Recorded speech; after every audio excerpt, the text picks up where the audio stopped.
தயவு செய்து நீங்கள் அமைச்சரவையிலிருந்து தாமோதரனை நீக்கித்தான் ஆக வேண்டும். நீங்கள் அதை செய்யாமல் போனீங்கன்னா பெண்களுக்கு செய்கின்ற துரோகமாக மாறிவிடும். மகாகவி பாரதியார் சொன்னார், மாதத்தம்மை இழிவு செய்யும் மடமையை கொளுத்துவோன் என்றான் பாரதி. கேவலமான வார்த்தையை அவர் பயன்படுத்தியிருக்கிறார். தலைவர் அம்மாவை வச்சுருந்தாங்களோ அதனால் அம்மா செய்ய மாட்டாங்களாம். தாமோ அன்பரசன், உனக்கும் அறிவுக்கும் சம்பந்தம் இல்லை, தயவு செஞ்சு நான் சொல்கிறேங்க, எனக்கு அதை பற்றிலாம் எங்களுக்கு கவலையே இல்லை. ஏதோ ஏடிஎம்கே தொண்டன் சோர்ந்துட்டான். அருமைக்குரிய நண்பர் அண்ணாமலை அவர்கள் சொல்கிறார் 4வது இடத்துக்கு போயிடும். எவ்வளவு விவாத மேடைகளில் நானும் பழனிசாமியும் போட்டி போட்டு அதை பேசிகிட்டு இருப்போம். பல எங்கள்கிட்ட தகராறு, எல்லாமே ஒரு கைக்கு போயிடுச்சுங்க, பழனிசாமி கைக்கு. அப்புறம் ஏங்க இங்கே வந்து கோர்ட்டில் மாத்திரம் ஜாயின் கோஆர்டினேட்டர்னு போட்டு ஃபைல் பண்ணோம், சொல்லுங்க பார்ப்போம். போடி, அவனுக்கு தைரியம் இருந்தா கோர்ட்டில் போய் போடு, பொதுச் செயலாளர்னு போடு. யார் யார் உனக்கு சப்போர்ட் பண்ணானோ அவெல்லாம் பண்ணிட்டு நான் பார்த்துக்கிறேன், நாங்கள் பார்த்துக்குறோம், எங்களுக்கு தெரியும். வடிவேலு சொன்ன மாதிரி காமெடியாக, எந்த பயப்பிள்ளையும் பேசலையா, அவ்வளோதானா, ஓட்டானுங்களா எல்லாரும் அப்படின்னு எவனும் பேச போகிறது இல்லைங்க. நான் இப்போ ஓப்பனாக சொல்லிடுறேன், செயற்குள் ஏதோ நடக்குதுன்னு எந்த நீங்கள் மேஜிக்கும் பண்ண வேண்டாம், தயவு செஞ்சு ஏமாந்து போயிடுவீங்க. தெருவில் போகிறவங்க என்ன பண்ணியிருக்கின்ற வேடிக்கையை பழனிசாமி நீ பார், நான் மீதியை நான் பார்த்துக்கிறேன். நீ பொதுச் செயலாளர் ஆக முடியாது. அதுக்கு யாராவது சப்போர்ட் பண்ணா எங்கேயாவது ஒன்று என்னை கோச்சு மன்னிக்கணும், தயவு செஞ்சு. ஏதாவது ஒரு ப்ரெஸ்ஸில் அவர் வேண்டிய ப்ரெஸ் ஒருத்தர் இருக்கார், எனக்கு தெரியும், அவரை வச்சு சொல்ல வச்சாலும் நடக்காது தம்பி. இன்றைய தேதிக்கும் கூட இந்த கட்சிக்கு வரக்கூடிய அந்த ஓட்டுங்கிறது புரட்சி தலைவர் எம்ஜிஆருக்காக வரக்கூடிய ஓட்டு, அம்மாவுக்காக வரக்கூடிய ஓட்டு, ரெட்டலை சின்னத்துக்காக வரக்கூடிய ஓட்டு, இதை அதிமுக என்கிற கட்சிக்கு வரக்கூடிய ஓட்டு. இதை தாண்டி வாக்கை பெறுகிற தலைவர்கள் யாரும் இல்லை. இன்றைக்கு யாருக்கு என்ன பதவின்னு போட்டி போடுகிற எந்த தலைவருக்கும் அந்த வாக்குகள் இல்லை. எங்கள் நோக்கம் தனி மனித துதிபாடுவது அல்ல, அதிமுக என்கிற கட்சியை ஒருங்கிணைப்பது. ஒரு கட்சிங்கிறது இவர் தான் ஐகான். இப்போ எம்ஜிஆர் காலத்தில் அப்படி இருந்தது, புரட்சி தலைவர் எம்ஜிஆர் தான் இந்த கட்சி. அந்த மாதிரிலாம் இன்னைக்கு யாரும் கிடையாது. எனக்கு ரொம்ப பிடிச்சமான ஆள் யாருன்னு கேட்டிங்கன்னா செல்லூர் ராஜ் தான். நம்ம தோழர் தானே, கூவி வேறு இந்த ரோட்டில் போய் ஓட்டு கேட்டாலும் 3வது இடத்துக்கு ஆரம்பிச்சிட்டாங்க. நாங்கள் என்ன பண்ணுறது, நாங்கள் என்ன எம்ஜிஆரா அம்மாவான்னு சொன்னார். அதுதான் அவரும் சொன்னார், தலைவர் அம்மா ரெட்டை சின்னம், பழனிசாமிக்காக ஓட்டு போட மாட்டாங்க. அதாவது தலைவர்கள் முகத்துக்காக ஓட்டு கிடையாது. அது அது தனி அணி இல்லை சார்.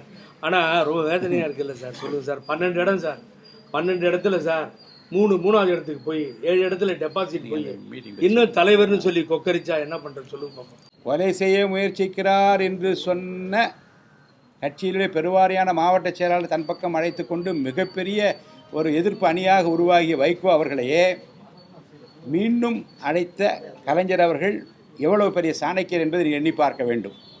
கட்சியையும் இயக்கத்தையும் தொண்டர்களையும் காப்பாற்ற வேண்டும் என்று எண்ணுகின்றவர்கள் தான் தலைவர்கள். பாராளுமன்ற தேர்தல் முடிந்தவுடன்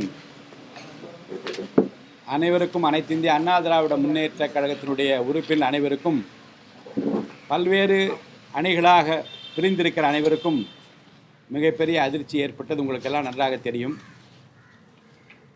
எந்த இடத்திலும் எதிர்பார்த்த வெற்றி கிடைக்கவில்லை, டெபாசிட் இழக்க வேண்டிய நிலைமையும், பல இடங்களில் பெற வேண்டிய முதலிடம் 2ஆம் இடத்தின் தவிர்த்து 4 என்று போகக்கூடிய அந்த சூழ்நிலைகளையும்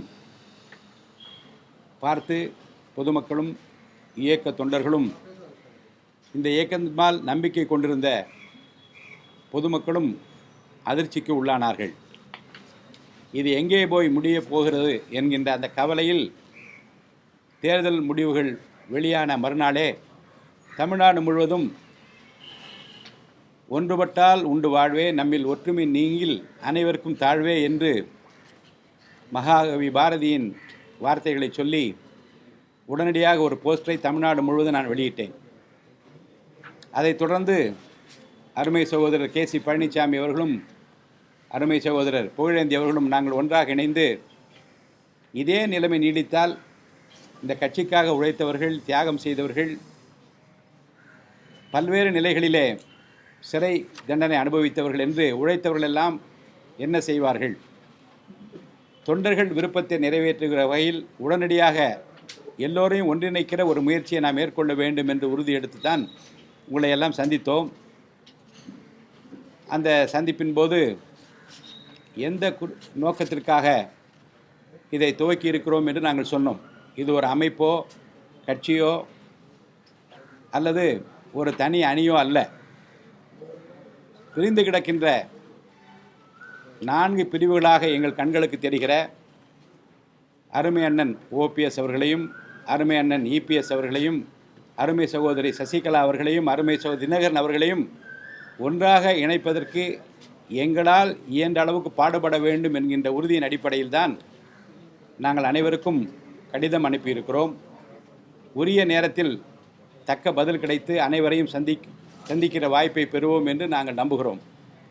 இதற்கிடையில் நாங்கள் உங்களையெல்லாம் சந்தித்த போது இந்த விலாசத்திற்கு கடிதங்களை அனுப்புங்கள் என்று தொண்டர்களுக்கும் கட்சியின் நலன் விரும்பிகளுக்கும் தெரிவித்தோம்.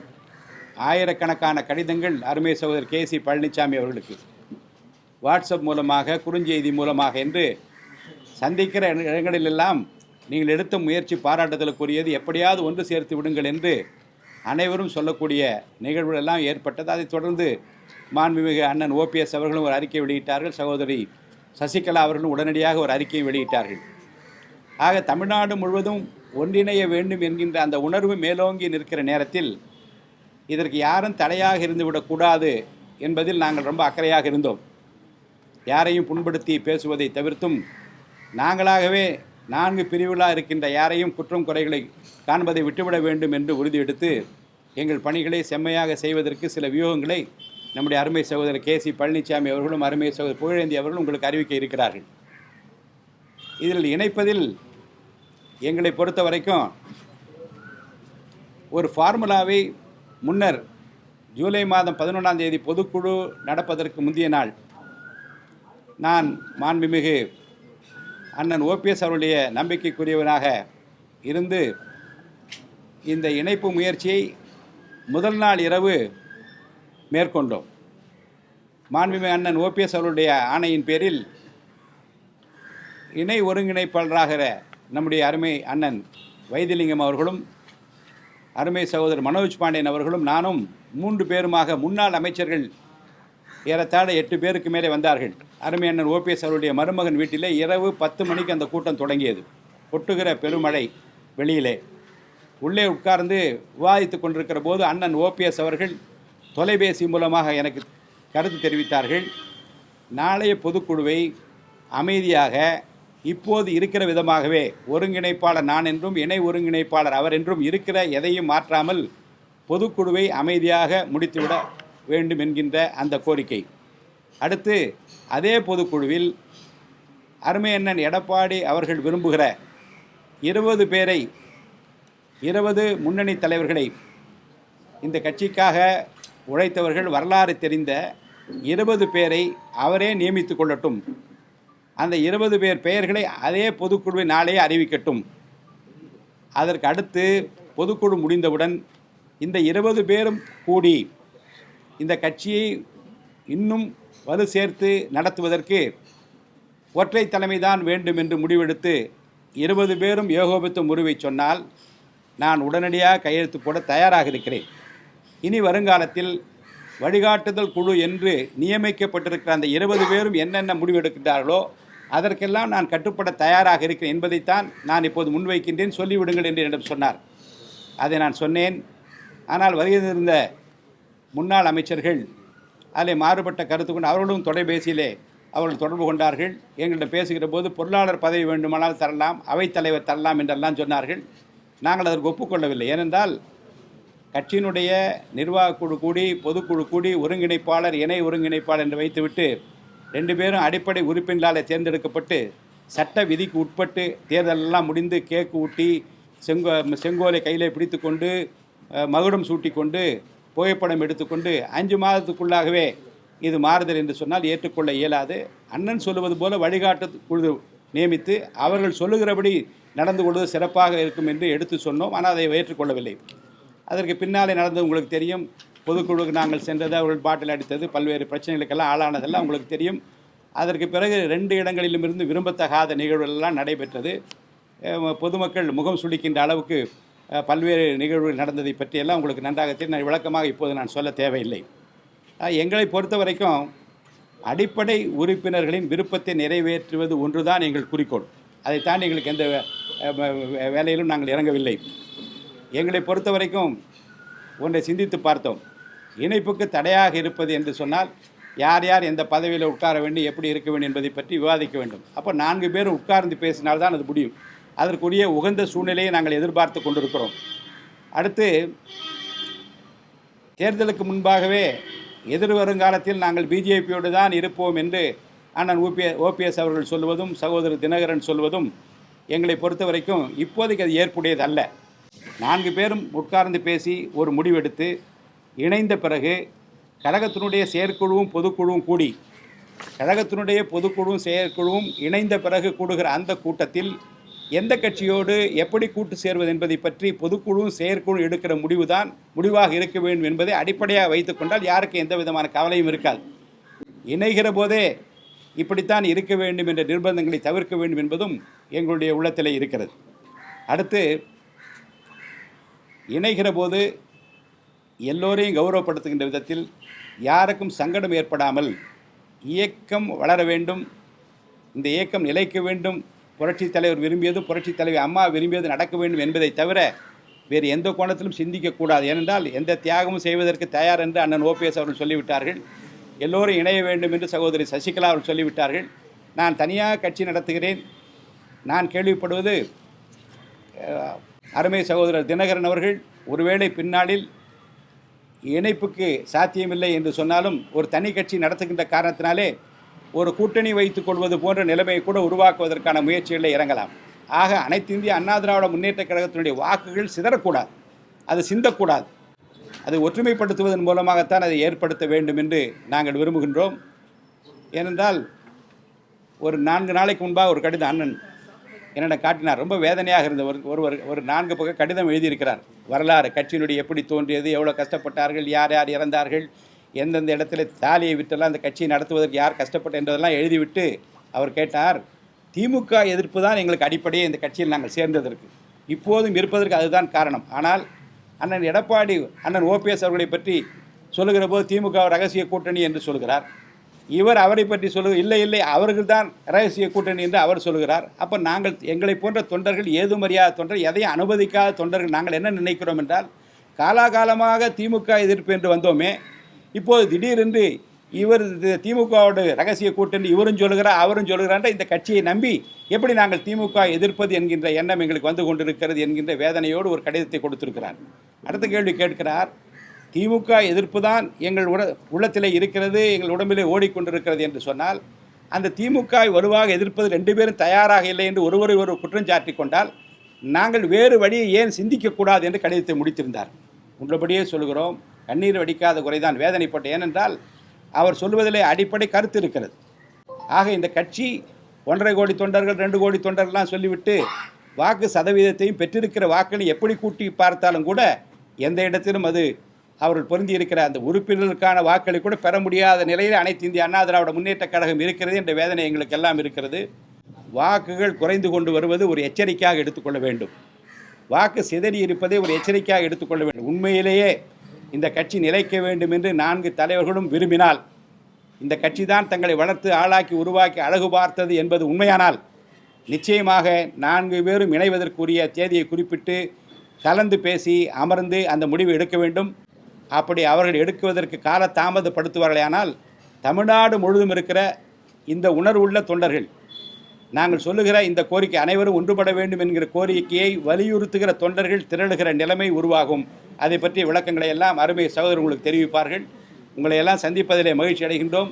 தூய உள்ளத்தோடு தொண்டு உள்ளத்தோடு இதில் இறங்கி இருக்கிறோம். உங்களுடைய அன்பையும் ஆதரவையும், பொதுமக்களின் அன்பையும் ஆதரவையும், தொண்டர்களின் அன்பையும் ஆதரவையும் நாங்கள் வணங்கி விரும்பி கேட்டுக்கொள்கிறோம். பேச பாருங்க, பேச 2 பேரும் முக்கியமான அறிவிப்பு.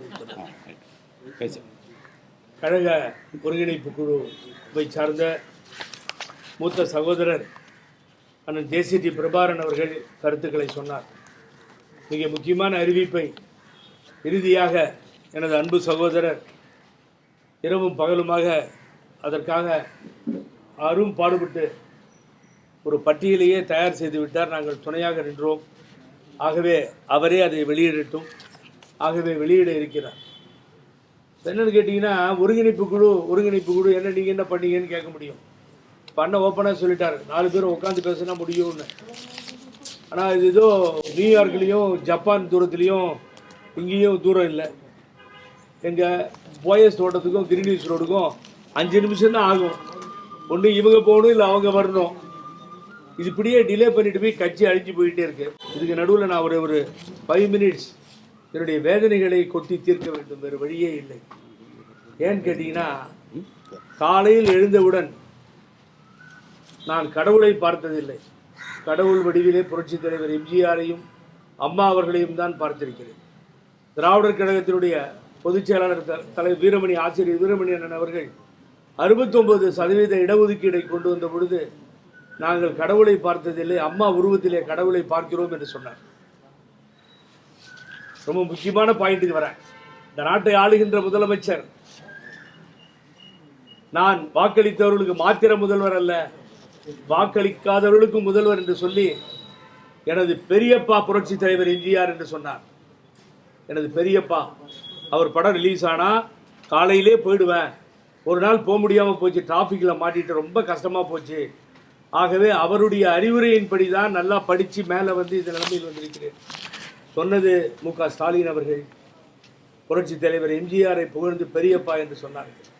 அதே முதல்வர் சட்டமன்றத்தில் நீட்டுக்காக எக்ஸம்ஷன் 1 வருஷம் தடையை நீட்டிக்க செய்து நீட்டை கொண்டு வராமல் செய்த அந்த வீராங்கனை புரட்சி தலைவி அம்மா என்று சட்டமன்றத்தில் பேசியிருக்கிறார். அதுபோன்ற வீரத்தை புரட்சி தலைவி அம்மா அவரிடத்திலே தான் பார்க்க முடியும் என்று சொல்லியிருக்கிறார்கள். நடந்ததா இல்லையா?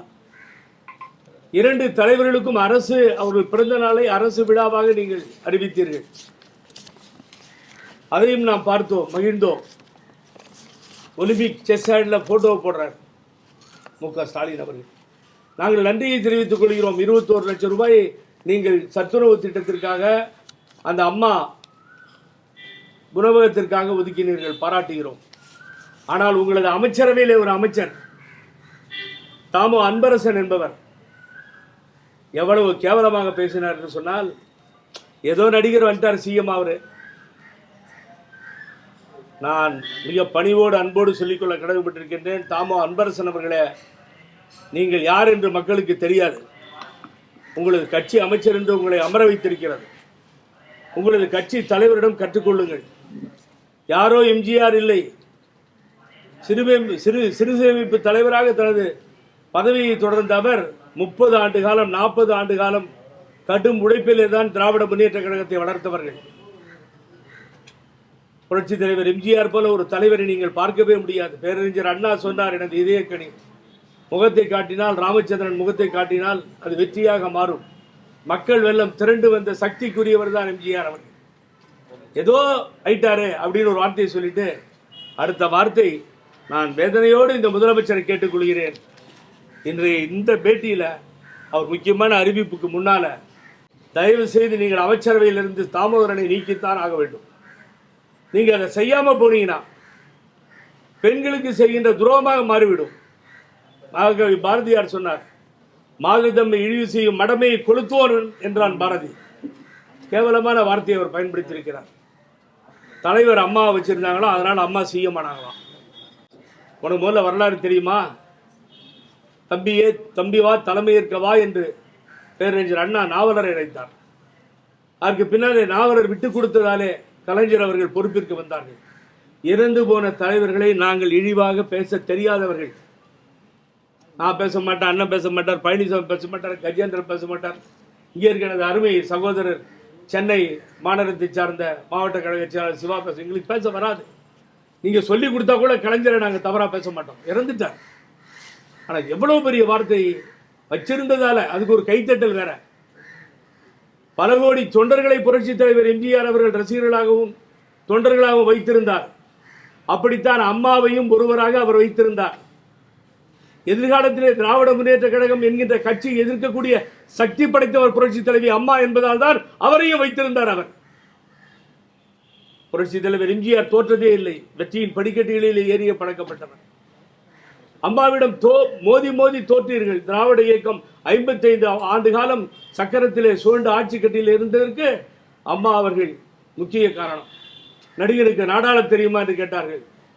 கேட்டதே தவறு. நாடாள தெரியுமா என்றார்கள். நாட்டையே ஆண்டவர் புரட்சி தலைவி அம்மா அவர்கள். தாலிக்கு தங்கம், லேப்டாப், சைக்கிள், அரிசி என்கின்ற திட்டம் அண்ணாவினுடைய கனவு. அது ஒருபடி அரிசி, 20 கிலோ அரிசி வேற ஸ்டேட்டில் சரியாக கொடுக்க முடியல. இந்த திட்டங்களை எல்லாம் தருவதற்குத்தான் புரட்சி தலைவர் எம்ஜிஆர் அவர்கள் அம்மா என்கின்ற பொக்கிஷத்தை வைத்திருந்தார். எவ்வளவு கேவலமான வார்த்தையை பயன்படுத்துவது. தாமோ அன்பரசன், உனக்கு அறிவுக்கும் சம்பந்தம் இல்லை, தயவு செஞ்சு நான் சொல்கிறேங்க, எனக்கு அதை பற்றிலாம் எங்களுக்கு கவலையே இல்லை. ஏதோ ஏடிஎம்கே தொண்டன் சோர்ந்துட்டான். அருமைக்குரிய நண்பர் அண்ணாமலை அவர்கள் சொல்கிறார் 4வது இடத்துக்கு போயிடும். அவர் பார்த்துட்டார்ல 3வது இடத்துக்கு போனதை, டெபாசிட் போனதை பார்த்துட்டார்ல பிஜேபி தலைவர்.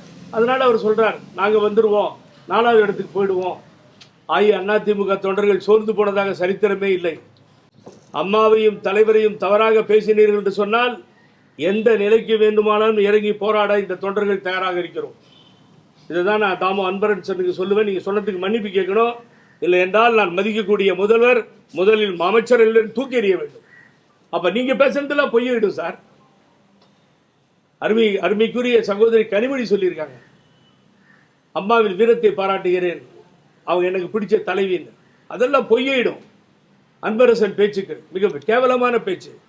நாடே அதிர்ந்து போன அரசியல் தான் அம்மா செய்தார்கள். அரசியல் பிரவேசம் அல்ல, அக்னி பிரவேசம். ஆகவே அது முக்கியமான ஒரு செய்தியாக உங்களுக்கு முன்னாலே சொல்லி எங்கள் அண்ணன் சொன்னார். எல்லாருக்கும் பிரஸுக்கு நான் கையெடுத்து கும்பிட்டு கேட்டுக்கிறேன். ரொம்ப போராடினேன். 1 வருஷம் ஆச்சு. 23 ஜூன் நினைக்கிறேன். நான் என்னுடைய மகனை விட்டு ஆர்டிஐயில் வாங்கி ஒருங்கிணைப்பாளர் இருக்கார், இணை ஒருங்கிணைப்பாளர் இருக்கார், பொதுச் செயலாளர் இல்லை. ரெக்கார்டில் மாத்திரமே ஏற்றி வச்சிருக்க எலெக்ஷன் கமிஷன். சொன்னா இல்லையா? எவ்வளவு விவாத மேடைகளில் நானும் பழனிசாமியும் போட்டி போட்டு அதை பேசிட்டு இருப்போம். பல எங்கள்கிட்ட தகராறு எல்லாமே ஒரு கைக்கு போயிடுச்சுங்க, பழனிசாமி கைக்கு. அப்புறம் ஏங்க இங்கே வந்து கோர்ட்டில் மாத்திரம் ஜாயின் கோஆர்டினேட்டர்னு போட்டு ஃபைல் பண்ணோம் சொல்லுங்க பார்ப்போம். போடி, அவனுக்கு தைரியம் இருந்தா கோர்ட்டில் போய் போடு, பொதுச் செயலாளர்னு போடு. யார் யார் உனக்கு சப்போர்ட் பண்ணானோ அவெல்லாம் பண்ணிட்டு நான் பார்த்துக்கிறாங்க, நாங்கள் பார்த்துக்கிறோம், எங்களுக்கு தெரியும் சட்ட சிக்கல் என்னன்னு. ரொம்ப குறிப்பாக சொல்லலாம், 27ஆம் தேதி ஒன்றும் நடக்காது.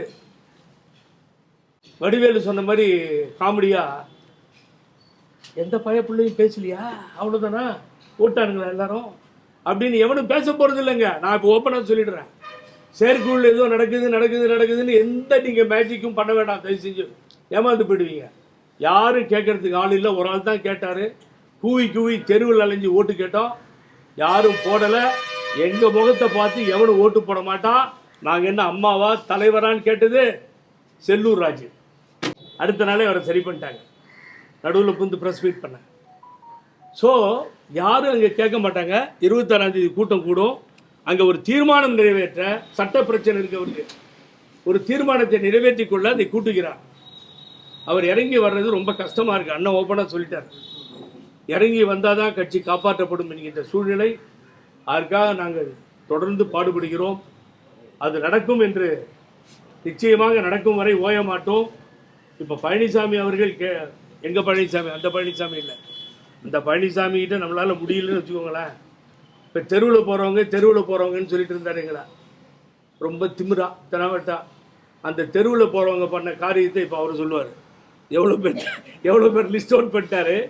234 தொகுதிக்கு இப்போ சொல்ல போகிறாரு. தெருவில் போகிறவங்க என்ன பண்ணியிருக்கின்ற வேடிக்கையை பழனிசாமி நீ பார், நான் மீதியை நான் பார்த்துக்கிறேன். நீ பொதுச் செயலாளர் ஆக முடியாது.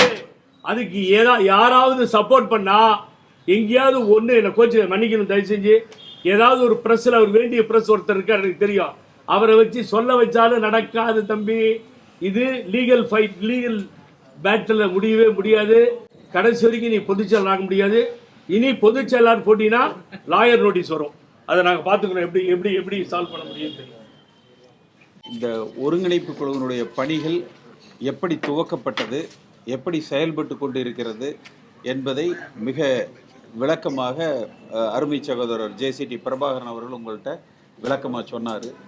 இன்றைக்கு இருக்கிற திராவிட முன்னேற்ற கழகம் எந்த அளவுக்கு அதிமுகவை பலகீனமாக நினைத்து அவமானப்படுத்துகிறார்கள் என்பதை வேதனையோடு அருமை சகோதரர் புகழேந்தி அவர்கள் உங்களிடத்துல சொன்னாங்க. இந்த நாடாளுமன்ற தேர்தலுக்கு பிறகு நாங்கள் உங்களை சந்திக்கிற பொழுது இந்த இயக்கம் ஒன்றுபட வேண்டும்.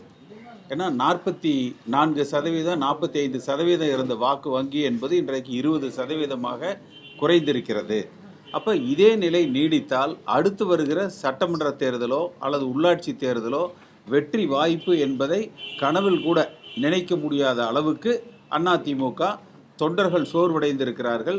நடுநிலையாளர்களது வாக்கு திசை மாறியிருக்கிறது. அதிமுக தொண்டர்களும் செயலிழந்து நிற்கிறார்கள். அதனால் இந்த இயக்கம் ஒன்றுபட வேண்டும். அதற்கு உண்டான காரண காரியங்களை நாங்கள் மூவரும் உங்களுக்கு இந்த சென்ற பத்திரிகையாளர் சந்திப்பில் ஜூன் மாதம் விளக்கமாக நாங்கள் அதை சொல்லியிருந்தோம். அதற்கு பிறகு ஒருவேளை தமிழ்நாடு முழுக்க அடி கிளைகளில் இருக்கக்கூடியவர்கள், உறுப்பினராக இருக்கக்கூடியவர்கள், அதிமுகவுக்கு வாக்களிக்கக்கூடியவர்கள் அனைவரும் ஏகோபித்த ஆதரவை இந்த ஒருங்கிணைந்த இதை நீங்கள் ஒருங்கிணைக்க வேண்டும்.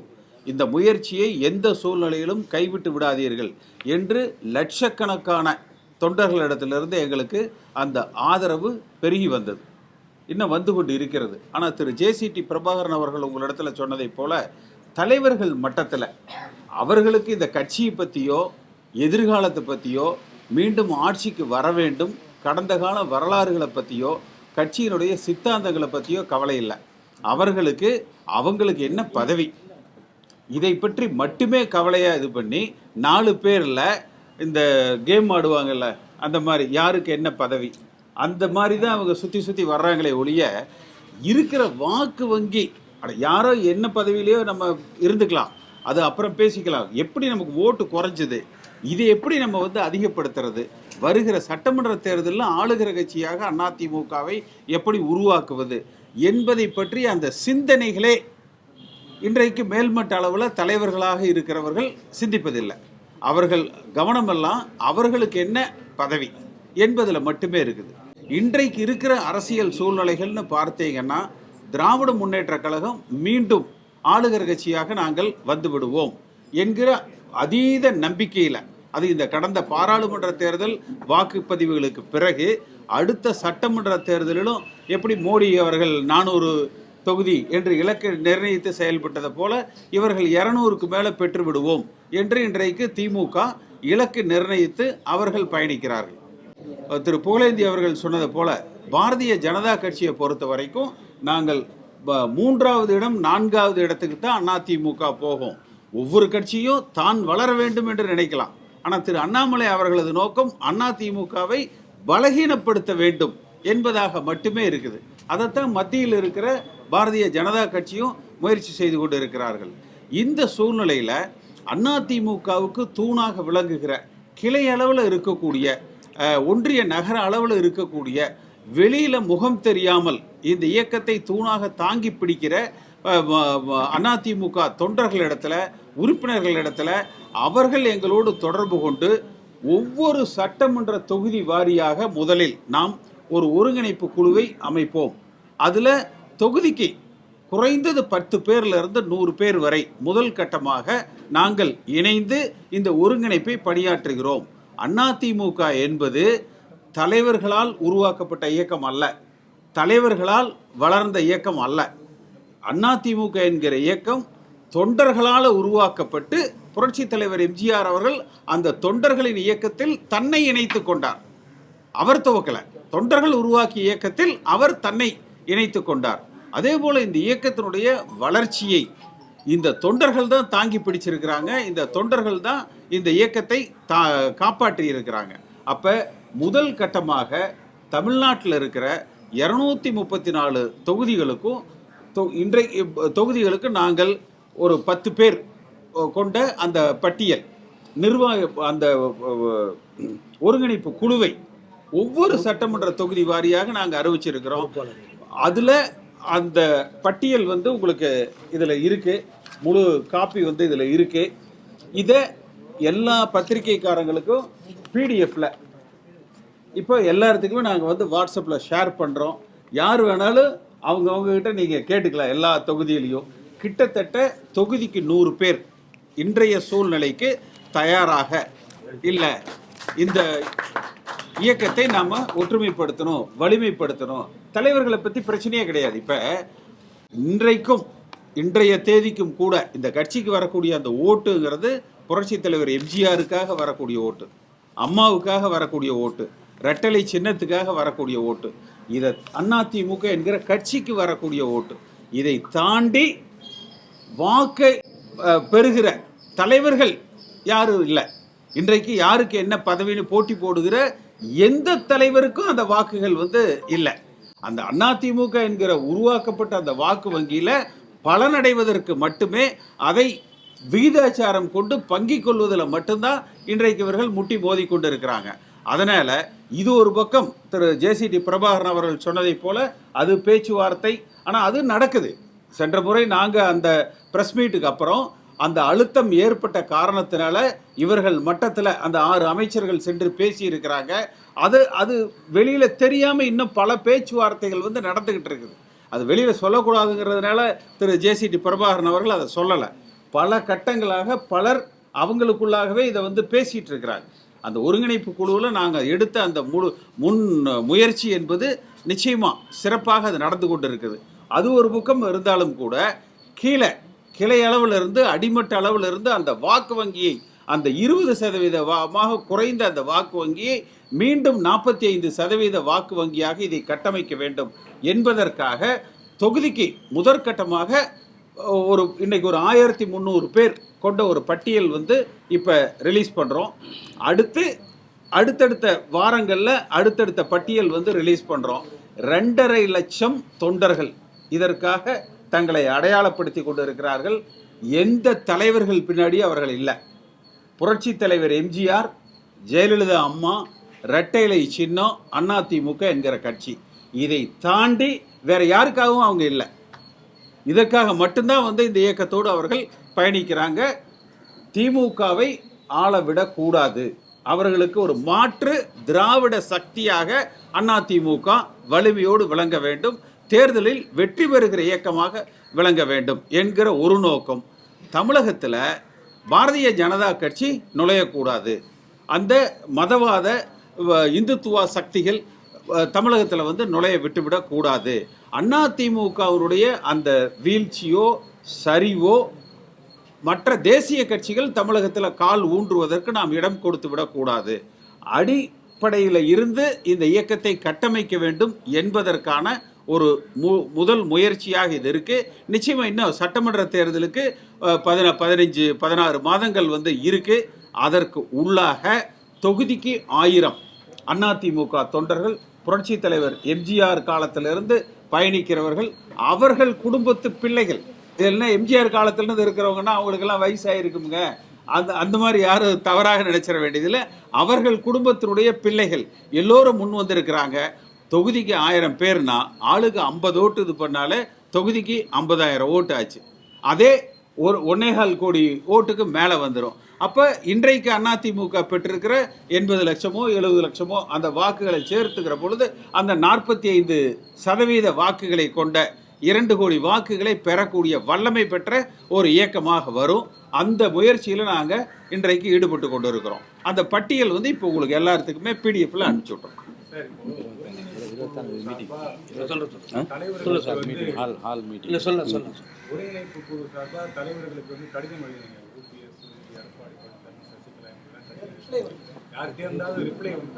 இல்ல, அதாவது கடிதம் மூலமாக யாரும் பதில் ரிப்ளை வரல.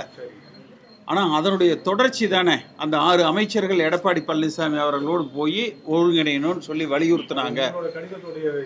ஆமாம், வேற யார் பேசினா? நாடாளுமன்ற தேர்தலுக்கு அப்புறம் யாராவது இது ஒருங்கிணையணும், அதுக்கு நாங்கள் முயற்சி எடுக்கிறோம்னு யாராவது பேசுனாங்கன்னா என்ன? அதாவது நாங்கள் ஒருங்கிணைப்பை முயற்சி எடுத்ததற்கு பிறகு அதனுடைய தாக்கம், அதை ஏற்றுக்கொண்ட அடிப்படை உறுப்பினர்கள் அதிமுகவினர் கொடுத்த அழுத்தங்கள், அந்த அழுத்தத்தின் காரணமாக இந்த 6 அமைச்சர்கள் ஓடோடி சென்று எடப்பாடி பழனிசாமி இடத்துல அதை வலியுறுத்தி பேசியிருக்கிறாங்க. அதற்கு பிறகு செய்திகள் நிறைய வந்துட்டதுனால அது பற்றி வெளியில் தெரியல. ஆனால் இன்னும் மறைமுகமாக அந்த பேச்சுவார்த்தைகள் நடந்து கொண்டு தான் இருக்குது. எல்லா மட்டத்திலையும் நடந்துட்டு இருக்கு. எடப்பாடி பழனிசாமி, ஓ பன்னீர்செல்வம், சசிகலா, டிடிவி இவங்க 4 பேர்ல யாரையாவது வரைக்கும் நீங்க சந்திக்கிறதுக்காக முயற்சி எடுத்தீங்களா? எங்க நோக்கம் வந்து தனி மனித துதிபாடுவது அல்ல, அதிமுக என்கிற கட்சியை ஒருங்கிணைப்பது. ஒரு கட்சிங்கிறது இவர் தான் ஐகான். இப்போ எம்ஜிஆர் காலத்தில் அப்படி இருந்தது. புரட்சி தலைவர் எம்ஜிஆர் தான் இந்த கட்சி. அந்த மாதிரியெல்லாம் இன்னைக்கு யாரும் கிடையாது. பல பேர் பேசிகிட்டே இருக்கிறாங்க, பல கட்டங்களில் பேச்சுவார்த்தைகள் நடந்து கொண்டு இருக்குது. அது ஒரு முடிவு பெறுகிற பொழுது உங்களுக்கு அந்த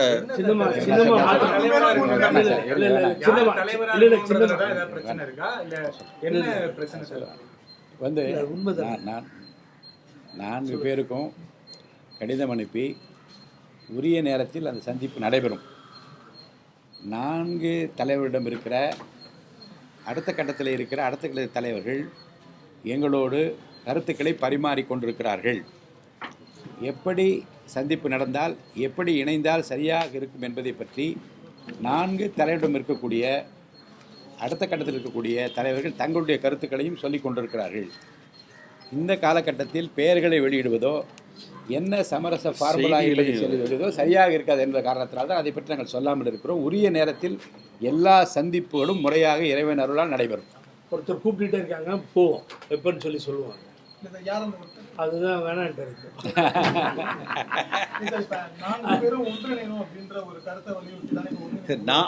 அதிமுக ஒருங்கிணைக்கப்படும், ஒன்றுபடும்.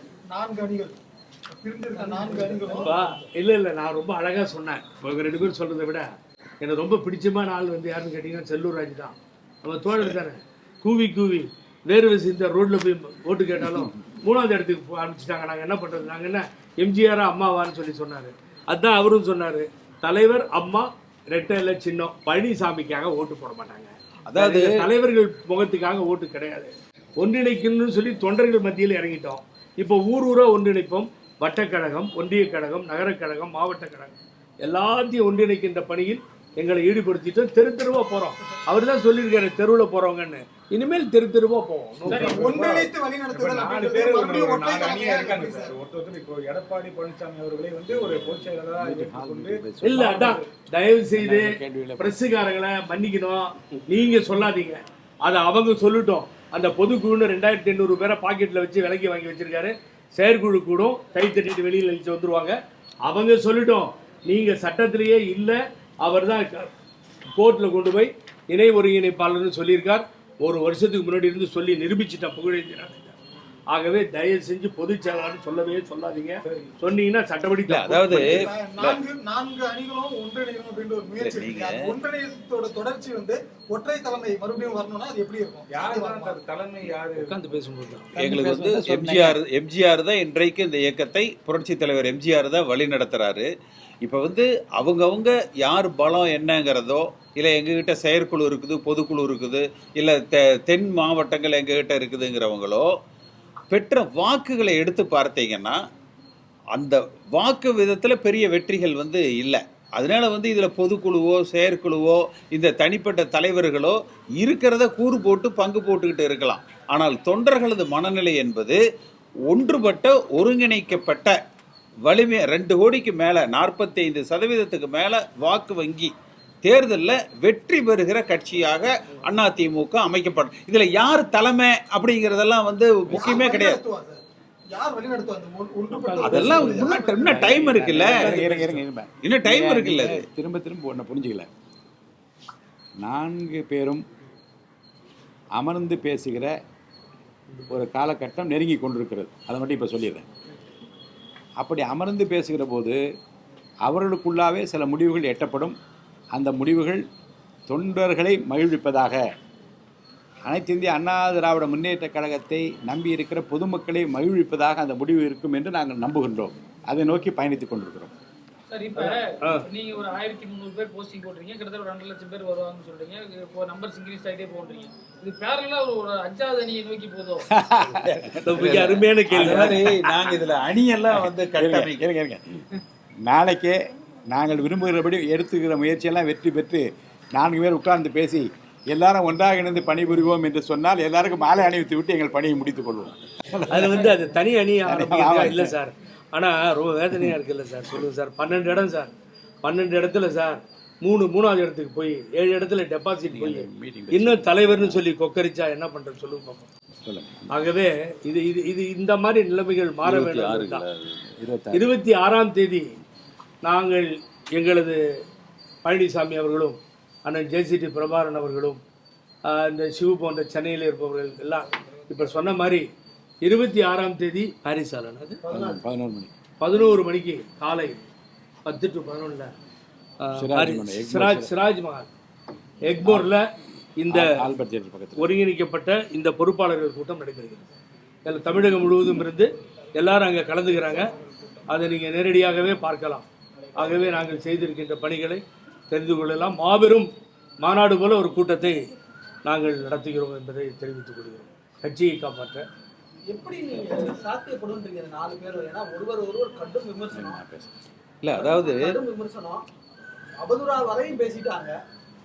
நீங்களே பார்த்திருப்பீங்க, சூரியனை போல பார்த்தெல்லாம் பேசியதெல்லாம் கேட்டு எப்படி முகம் சுபாஷ் சார், தமிழ்நாட்டு அரசியலை பல ஆண்டு காலமாக உன்னிப்பாக கவனித்து வருகின்ற என்ற முறையில் உங்களை போன்றவர்களும் தொடர்ந்து பார்த்து கொண்டிருக்கின்றீர்கள். என்னை கொலை செய்ய முயற்சிக்கிறார் வைகோ என்று முத்தமிழறிஞர் கலைஞர் சொன்னாரா இல்லையா? அதே கலைஞர் தேவை என்று ஏற்படுகிற போது தன்னுடைய கட்சியினுடைய தொண்டர்களையும் இந்த கட்சியையும் காப்பாற்ற வேண்டும் என்பதற்காக திரு வைகோ அவர்களுக்காக என் கதவுகள் திறந்தே இருக்கிறது திருச்சி மாநாட்டின் போது அழைத்தாரா இல்லையா? கொலை செய்ய முயற்சிக்கிறார் என்று சொன்ன கட்சியினுடைய பெருவாரியான மாவட்ட செயலாளர் தன் பக்கம் அழைத்து கொண்டு மிகப்பெரிய ஒரு எதிர்ப்பு அணியாக உருவாகிய வைகோ அவர்களையே மீண்டும் அழைத்த கலைஞர் அவர்கள் எவ்வளவு பெரிய சாணக்கியர் என்பதை எண்ணி பார்க்க வேண்டும். கட்சியையும் இயக்கத்தையும் தொண்டர்களையும் காப்பாற்ற வேண்டும் என்று எண்ணுகின்றவர்கள் தான் தலைவர்கள். அதனால்தான் திராவிட முன்னேற்ற கழகம் மீண்டும் மீண்டும் மீண்டும் மீண்டும் ஆட்சி பொறுப்புக்கு வர முடிந்தது. புதிய உதாரணத்துக்கு சொல்கிறேன். புரட்சித் தலைவி அம்மா அவர்கள் நாம் மிகவும் வணங்குகின்ற ஜானகி அம்மையார் அவர்களை பற்றி மோரிலே விஷம் வைத்து புரட்சித் தலைவர் எம்ஜிஆரை கொன்றார் ஜானகி என்று ஒரு கூட்டத்திலே பேசிவிட்டார்கள். நீங்கள் கவனத்தில் வைத்துக் கொள்ள வேண்டும். இதைவிட அபாண்டமான, இதைவிட மிக மோசமாக பேசியிருக்க முடியாது. ஆனால் அப்பேற்பட்ட புரட்சித் தலைவி அம்மா அவர்களே ஜானகி அம்மா அவர்களை மதித்து இந்த இயக்கத்தை உங்களோட ஒப்படைக்க தயாராக இருக்கிறேன் என்று பேச்சுவார்த்தை நடந்தது. அதை பற்றியெல்லாம் விரிவாக நான் பின்னாலே உங்களுக்கு சொல்கிறேன். அதே ஜானகி அம்மையார் எல்லாவற்றையும் மறந்துவிட்டு இந்த கட்சியையும் எல்லா பொறுப்புகளையும் ஒப்படைத்து தான் விலகி நின்று முழுமையான ஆதரவை தருவதாக சொன்ன அரசியலையும் நீங்கள் பார்த்திருப்பீர்கள். ஆக அரசியலில் மிக மிக மிக மோசமான வார்த்தைகளாலே புரட்சித் தலைவி அம்மா அவரை யார் யார் ஏசினார்கள் பேசினார் என்பதை வரலாறு குறித்திருக்கிறது. உங்களை பொறுத்தவரைக்கும் ஒன்றை மனதில் வைத்துக் கொள்ளுங்கள். நடந்தது நடந்தவையாக இருக்கட்டும், இந்நடப்பவை நல்லவையாக இருக்கட்டும் என்று எழுந்து நின்று தொண்டர்களை காப்பாற்றுகிற முயற்சியில் இந்த தலைவர்கள் இருக்க வேண்டும் என்பதுதான் எங்கள் விருப்பம். அதுதான் எங்களுக்கு இல்லை. அவர் அப்படி பேசினாரே, இவர் இப்படி பேச. இப்போ கூட தான் திரு புகழேந்தி அவர்கள் திரு எடப்பாடி பழனிசாமியை பற்றி கோபமாக பேசுகிறார். நான் என்ன கேட்டால் நான் என்ன சொல்வேன், இது இப்போ தேவையற்றது என்று நான் சொல்வேன். ஆனாலும் கூட உணர்ச்சி பெருக்கால் உள்ளபடி உள்ளதை சொல்ல வேண்டும் என்பதற்காக அவர் பேசுகிறார். ஆனால் இணைப்பு என்று வருகிற போது கோபதாபங்களை மறந்துவிட்டு, மனமாச்சங்களை மறந்துவிட்டு, பழைய கசப்பான உணர்வுகளையும் சம்பவங்களையெல்லாம் மறந்துவிட்டு நீங்கள் இணைவது என்பது உங்களுக்காக அல்ல, இந்த தொண்டர்களை காப்பாற்றுவதற்காக என்ற எண்ணம் எப்போது வலுப்படுகிறதோ அப்போதுதான் அந்த கட்சி வலுவடையும் என்பதை நான் தெரிவித்துக் கொள்கிறேன்.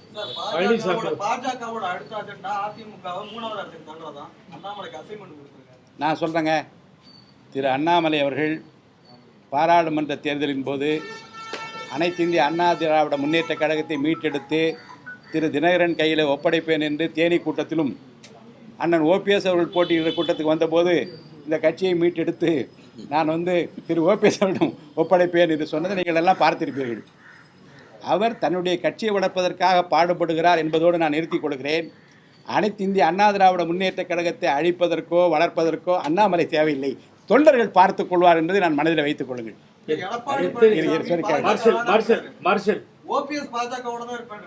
நான் சொன்னேங்க, என்ன சொல்லிட்டேன், முதல்ல கவனிங்க. முதல்ல பேச என்ன சொன்னேன் நான், இணைகிற போது யார் யாரோடு கூட்டணி சேர்வது என்பதை பற்றி பேசாமல் எல்லாரும் இணைந்த பிறகு ஒன்று கூடி அன்று கூடுகிற பொதுக்குழுவும் செயற்குழுவும் தேர்தல் நேரத்தில் யாரோடு கூட்டணி என்று வைத்துக் கொள்வது முடிவு எடுக்கலாமே தவிர, சேருவதற்கு முன்பாகவே இந்த கட்சியோடு சேர்ந்தால்தான் இணைவோம் என்று சொல்வதோ, அந்த கட்சியோடு இருக்கக்கூடாது என்று சொல்வதோ இந்த 4 பேருக்கும் சரியல்ல. இணைந்த பிறகு அப்போது கூடுகிற பொதுக்குழுவும் செயற்குழுவும் என்ன விரும்புகிறதோ அந்த விருப்பத்தை நிறைவேற்றுவது தான் இந்த கட்சியினுடைய வளர்ச்சிக்கு உகந்ததாக இருக்கும். அவர் அண்ணாமலை எடப்பாடி பதில் சொன்னார் 4வது இடம்னு சொல்லி. நான் என்ன பதில் சொல்கிறேன், அண்ணாமலை இருந்தாலும் யார் இருந்தாலும் பரவாயில்ல, அன்பு நண்பர் அண்ணாமலை. அந்த கனவை மறந்துடுங்க. நீங்கள் அனைத்து இந்திய அண்ணா திராவிட முன்னேற்ற கழகம் மீண்டும் ஆட்சி கட்டிலுக்கு வரும். இதில் இந்த 4 பேர் 3 பேர் 2 பேர் ஒருத்தர் நம்பி இல்லை. இது தொண்டர்கள் கட்சி, தொண்டர்கள் இயக்கம், செயற்குழுவோ பொதுக்குழுவோ கிடையாது. தொண்டர் கொடியெடுக்கும் தொண்டனே முடிவெடுப்பான்னு நான் புரட்சித் தலைவர் எம்ஜிஆர். அந்த பயணத்தை நோக்கி தான் போய்கிட்டு இருக்கோம். அதில் வெற்றி பெறுவோம். ஆட்சிக்கு வரும் அதிமுக மாறி மாறி ஆட்சிக்கு வரும். இதுதான் முடிவு.